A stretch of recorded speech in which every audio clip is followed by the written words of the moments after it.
타당성 조사는 현재 진행 중입니다.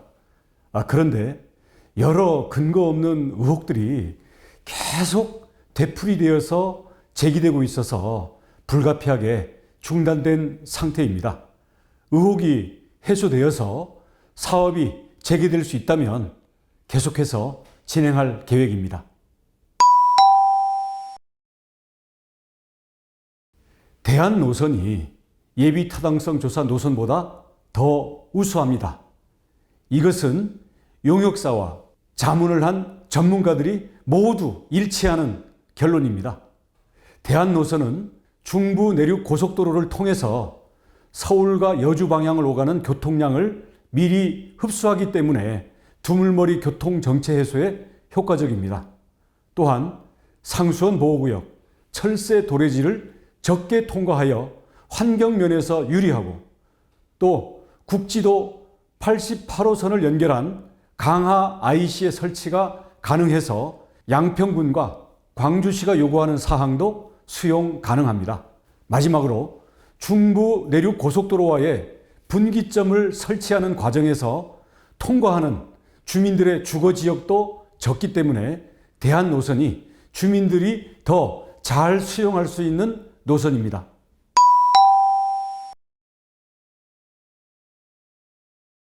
국토부 장관이라고 해서 법과 절차를 어기고 개인정보를 취득할 수는 없습니다. 토지 소유자 정보는 고속도로 노선이 확정되고 실시 설계가 완료된 시점에서 보상 단계에 가서 파악이 가능합니다. 즉, 국토부가 특정인의 이익을 염두에 두고 고속도로 노선을 변경한다는 것은 허무맹랑한 주장입니다. 그리고 고속도로 개통으로 인해 이득을 보는 것은 특정인에 국한되는 것이 아니라 고속도로를 이용할 수 있는 국민 전체와 양평군 전체 주민 모두에게 해당이 됩니다.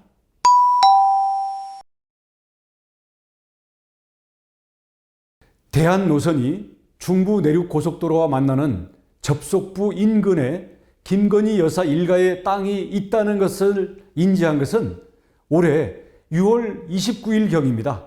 왜냐하면 당일 상임위 질의서에 대한 사전 실무 보고를 받게 되면서 알게 되었습니다. 작년에 국정감사에서 있었던 질의는 양평군에 있는 여러 땅들의 형질 변경이 불법이 아니냐라는 취지의 질의였고요. 이에 대해서 확인해 보겠다고 답변한 것입니다.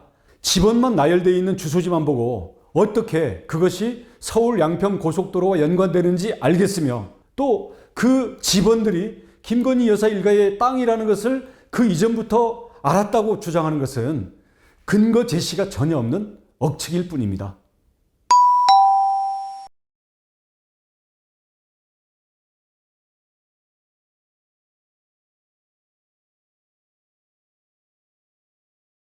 이미 2022년 1월 문재인 정부 당시의 국토부에서 이에 대한 타당성 조사 용역 지침에 대안 노선을 검토해야 된다는 지시사항이 들어있고 이에 따라서 용역이 발주가 되었습니다.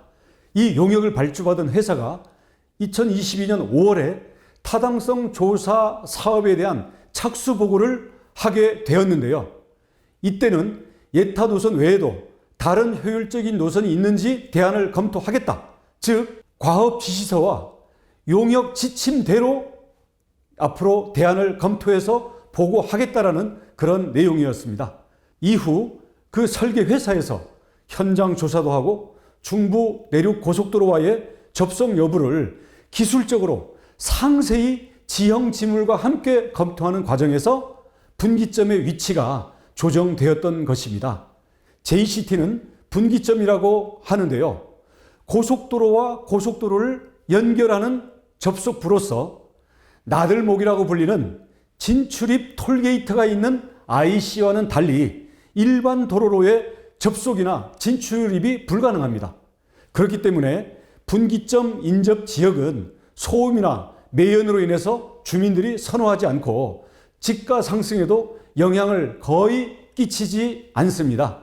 마을 일부가 고립되어서 해당 주민들을 전부 이주시키기도 한 사례가 있고, 보통 분기점이 들어오게 되는 경우에는 지역 주민들의 반발 민원이 생기는 경우가 많습니다. 참고로 이 양평 분기점의 경우에는 근처에 마을이 없기 때문에 민원이 생기지 않은 것 뿐입니다.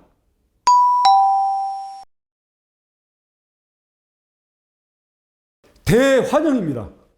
모든 정치인들께서 동의해 주신다면 전수조사하겠습니다.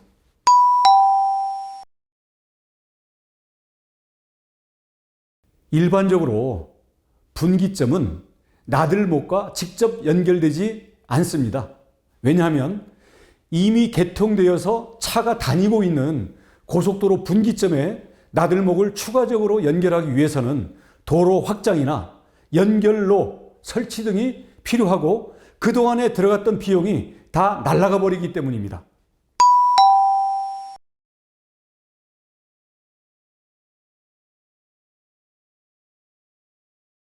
예비 타당성 조사는 그야말로 예비적인 조사입니다. 본 타당성 조사 이전에 대규모 사업에 큰 규모의 예산이 들어가기 때문에 사업 추진 여부, 그리고 총 사업비가 어느 정도 규모인지를 돈주머니를 쥐고 있는 기획재정부에서 판단하기 위한 절차입니다. 그렇기 때문에 이 예비 타당성 조사는 용역비도 보통 1, 2억 원 내인 경우가 많습니다. 이후에 본 타당성 조사를 거치면서는 예비 타당성 조사 결과를 놓고서 기술적, 사회적, 환경적, 경제적인 측면에서 다각도로 검토해서 대안의 노선이라든지 실제 비용의 상세 계산, 그리고 교통 흐름의 변동 등을 정밀하게 전문적으로 검토해서 최종 노선을 도출하게 됩니다. 그렇기 때문에 본 타당성 조사의 경우에는 용역비도 보통 20억이 넘어가게 되고, 이때 사용하는 지도도 예비 타당성 때는 25,000분의 1이나 50,000분의 1처럼 계략적인 지도를 가지고 대체적인 선을 그린 데 비해서 본 타당성 조사는 예비 타당성 조사와는 달리 상세하게, 그리고 실제 상황에 대한 시뮬레이션을 통해서 대안을 찾아 나가야 되기 때문에 사용하는 지도도 축적이 5,000분의 1로 정밀 지도를 사용하게 됩니다. 5,000분의 1 정밀 지도를 놓고 개개의 지형 지물을 일일이 검토를 하면서 BIM이라는 3차원 시뮬레이션 모델링 프로그램을 통해서 세밀한 케이스 연구들을 하면서 결과를 도출하게 되는 거죠. 그렇기 때문에 용역비가 20억 이상이 들어가게 되는 겁니다.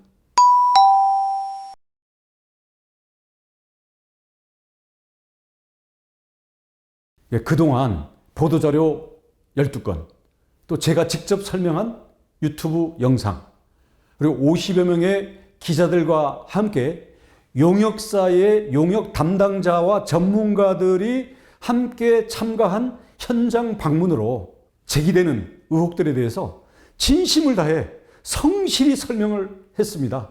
그러나 아직도 일부 국민들께서 아직 납득이 안 된다는 이야기가 있습니다.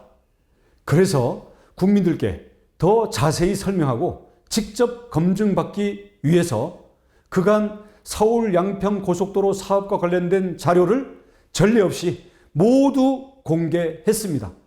개인 신상에 관한 아주 개인적인 내용을 제외하고는 모두 공개를 했습니다. 아직 납득하기 어려운 국민들께서는 자료를 꼭 확인해 주시기 바라고요.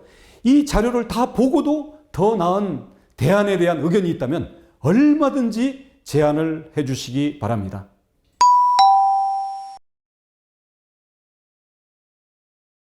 개인 소유 토지를 파악하는 것은 개인정보보호법상 불가능합니다.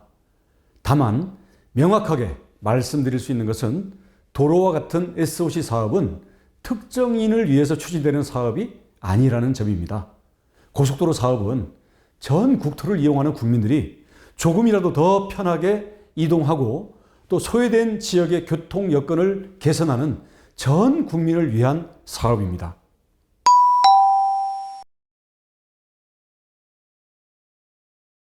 현재 서울 양평 노선은 확정된 바가 없습니다.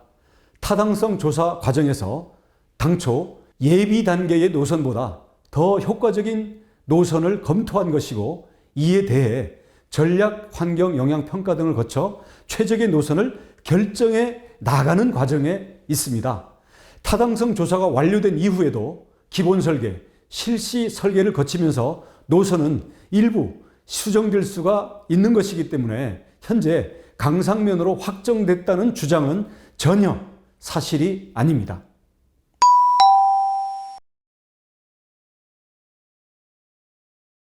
거짓 정보입니다. 서울 양평 고속도로와 서울 양양 고속도로 연결을 염두에 두었다는 것은 전혀 사실이 아닙니다. 국가도로 관련 상위 계획인 고속도로 건설 계획에 서울 양평과 서울 양양 간 연결 계획은 반영되어 있지 않습니다. 대표적인 가짜뉴스입니다.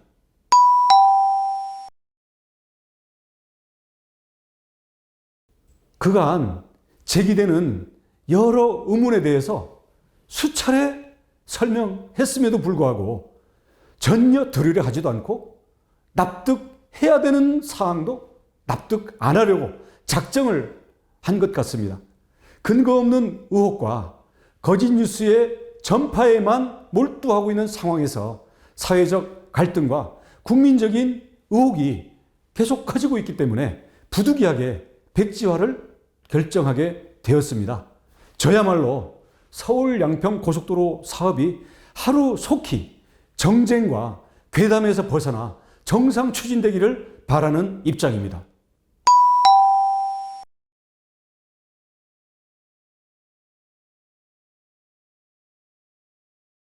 국토교통부는 2022년 1월 서울 양평 고속도로에 대한 타당성 조사 용역 지침을 결정하고 과업 지시서와 함께 용역을 발주를 했습니다.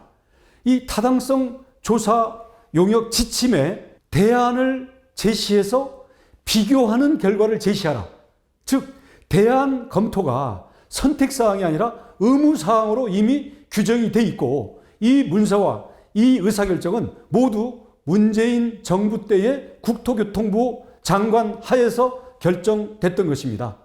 타당성 조사는 그 용역을 수주한 설계 회사에서 국토교통부의 1월 달의 용역 지침과 3월 달의 과업 지시서에서 지정한 것처럼 대안 노선을 의무적으로 도출해서 예타안과 비교 결과 최적 대안을 제시하라는 그 작업을 진행한 것이고, 여기에는 도로, 교통, 환경기술 전문가들이 구성된 그 회사에서 노선을 제시한 것입니다.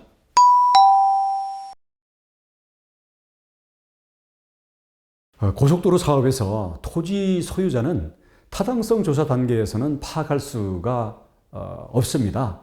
왜냐하면 노선이 확정되지도 않았기 때문이죠. 토지 소유자에 대해서는 설계까지 마쳐진 상태에서 보상에 들어가면서 그때 파악을 하게 됩니다. 이 양평 분기점 인근 부지들은 수변구역, 수질보전 특별대책지역 등 강력한 상수원 규제 지역으로 지정되어 있어서 용도 변경이나 개발이 제한이 되어 있습니다.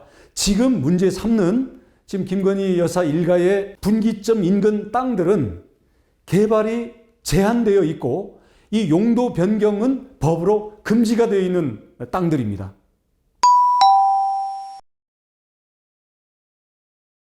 다시 말씀드리지만 노선이 바뀐 것이 아닙니다. 예비 타당성 조사는 기획재정부에서 경제성 분석을 통해서 사업 추진 여부와 총 예산 규모를 결정짓는 것이고, 여기에 대한 상세한 노선은 본 타당성 조사에서 20억 가까운 예산을 들여서 5,000분의 1 정밀 지도와 현지 실사 과정을 통해서 BIM이라는 전문 입체 설계 모델링 작업을 거쳐서 본격적으로 최적의 노선을 찾아가는 과정입니다. 노선이 바뀐 것이 아니라 최적 노선을 찾아 나가는 과정에 있는 것이기 때문에 타당성 조사를 다시 할 이유가 없고, 그것은 법 위반이 되겠습니다.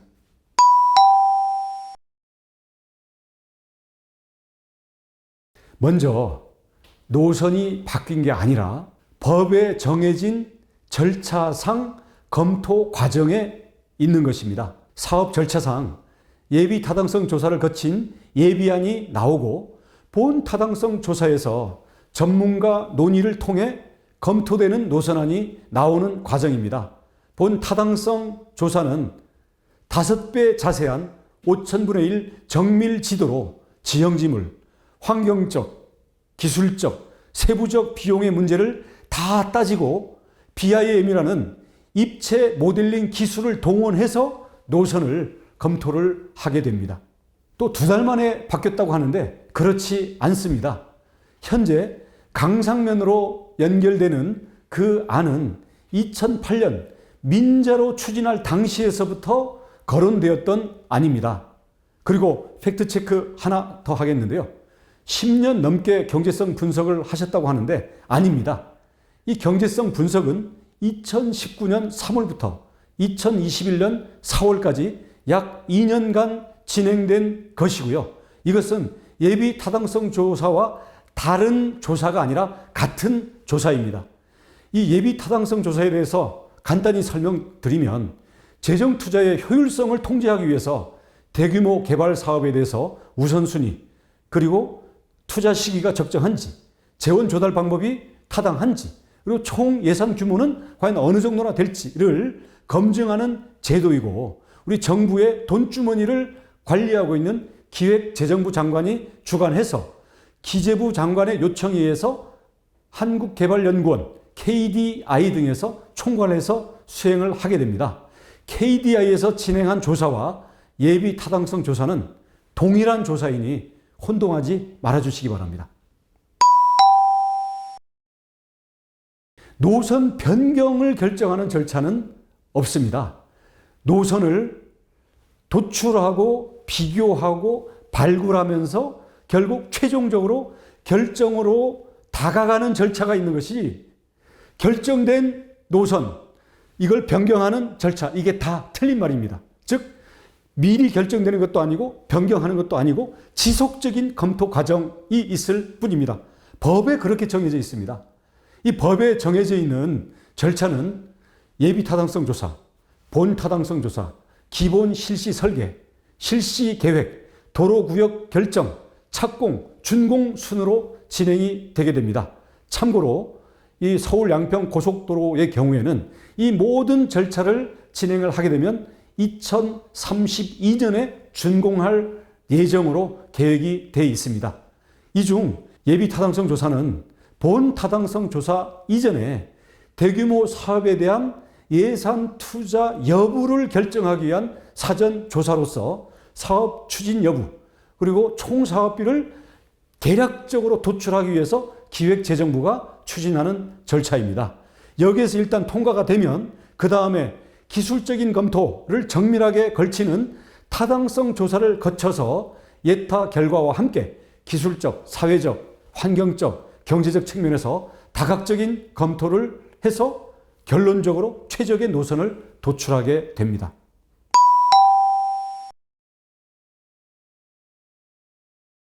타당성 조사 과정에서 제시된 대안은 확정된 노선이 아닙니다. 2022년 3월부터 시작된 타당성 조사 용역 과정에서 1년여간의 검토를 거쳐 최저안이 도출되었습니다. 이 최저안을 가지고 전략환경영향평가상에 주민 설명회를 하도록 법에 지정이 되어 있기 때문에 주민 설명회에 들어가려고 공개한 상태에서 현재 무차별한 의혹 제기로 절차가 중단이 되어 있는 상황입니다.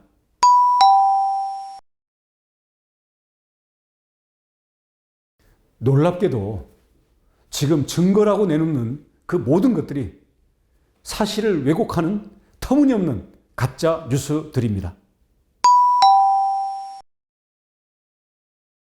올해 6월 29일 열린 국토위 상임위원회에서 김두관 의원님이 질의서를 보내온 것에 대해서 검토하는 과정에서 실무부서 보고를 받고 이 검토 중인 대한노선 분기점 주변의 땅의 존재를 파악했습니다. 그 이전에는 보고를 받은 적도 없고 보고를 받을 이유도 없습니다. 이거 국토교통부 장관 차관을 거쳤던 민주당 의원들도 다 알고 있는 상황입니다.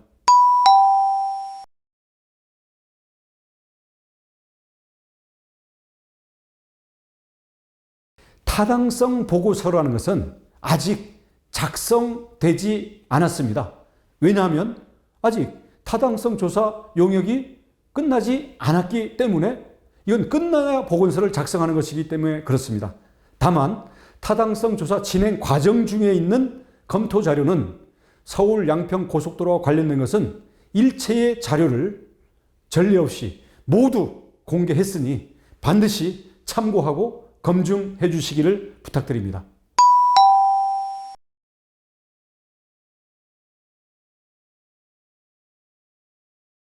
서울 양평 고속도로에 관련된 일체의 자료를 지금 전 국민을 상대로 인터넷에 모두 공개하였습니다. 이 아래 국토교통부 홈페이지에서 자료들을 확인하고 검증해 주시기를 부탁드립니다.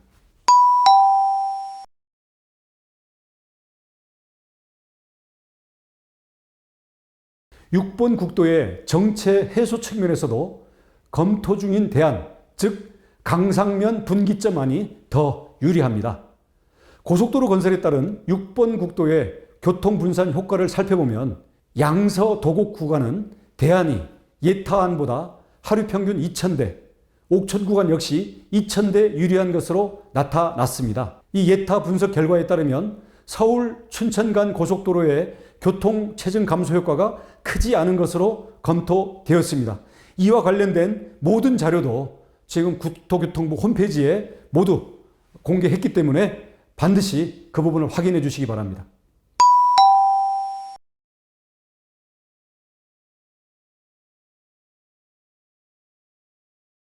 중부 내륙 고속도로와의 분기점 연결이라는 측면에서는 양평군 내의 교통은 예타안과 현재 강상면 대안이 큰 차이가 없을 것으로 예측됩니다. 다만 중부 내륙 고속도로의 남양평 IC와 연결되는 양근대교의 경우에는 추후 해당 도로관리청에서 교통대책 마련이 필요하다는 점에 대해서는 공감합니다.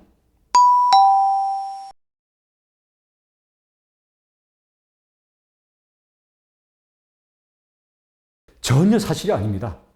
양평 분기점 인근의 지금 강상면 부지는 수변구역, 수질보전 특별대책지역 등 강력한 상수원 규제 지역으로 지정되어 있어서 개발이 제한되어 있고 이 용도를 변경하는 것도 법에 의해서 금지가 되어 있습니다.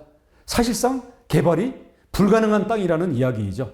그리고 고속도로 사업에서 토지 소유자는 타당성 조사 단계에서는 파악할 수가 없고 앞으로 몇 단계 더 걸쳐서 보상 단계에서 파악을 하게 됩니다.